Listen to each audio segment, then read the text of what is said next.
Je lis du livre de Genèse chapitre 16, au verset 5, ce qui suit. Et Saraï dit à Abraham, l'outrage qui m'est fait retombe sur toi.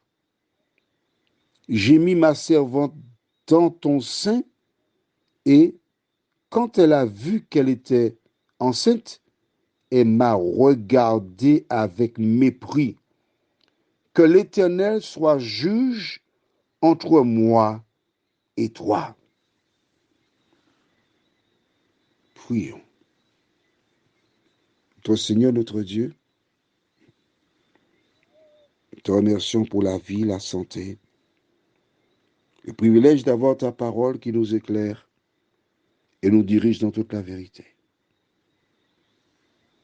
Merci de nous aider à tirer les leçons de ce que nous lisons et comprenons. Que le Saint-Esprit nous éclaire pleinement afin que nous puissions marcher selon ta parole. Au nom de Jésus pour ta gloire éternelle. Amen.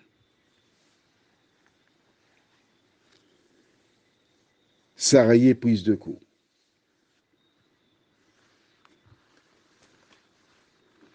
Note bien qu'elle ne va pas voir Agar pour lui demander des explications pour la remettre à sa place. Non. Que fait-elle? Elle se rend vers Abraham. Laisse-moi te rappeler qu'Abraham n'a rien demandé. Il gérait ses serviteurs, ses animaux, il était à ses affaires. Saraï, qui s'occupait de peu de choses, parce qu'elle avait des servantes, elle dirigeait les servantes, s'assurait que la nourriture était faite, tout ce qui est question de ménage. Mais puisqu'elle n'avait pas suffisamment d'activité, comme dit le proverbe aux Antilles, quitter mulet en Pâques, c'est vici qu'à apprendre. Laisser le mulet dans l'étable, il apprend à faire le mal. Et comme elle n'avait pas d'activité, elle a eu une idée, entre guillemets, lumineuse, qu'Agar fasse un enfant pour Abraham afin de réaliser la parole de Dieu. Vois-tu, le diable a toujours des raisons légitimes. Oui, qu'il nous propose. C'est pour avoir un descendant. Nous ferons ainsi. Mais faire ainsi est contraire à la volonté de Dieu. Parce qu'il a donné à Abraham une épouse, Saraï, et l'enfant doit naître de Saraï. Elle a voulu prendre un raccourci. Et maintenant, la femme l'a regardé avec mépris. Et qui paie les pots cassés? Abraham. Elle va trouver Abraham. C'est ta faute.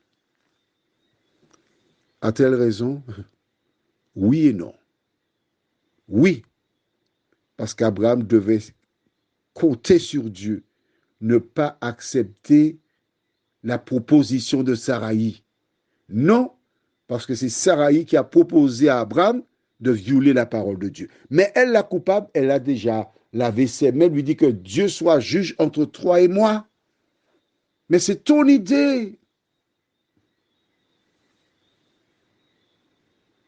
C'est toi qui as tout fait.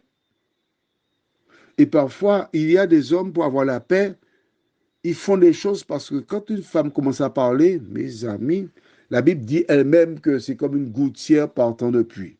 Ça coule, ça coule, ça coule.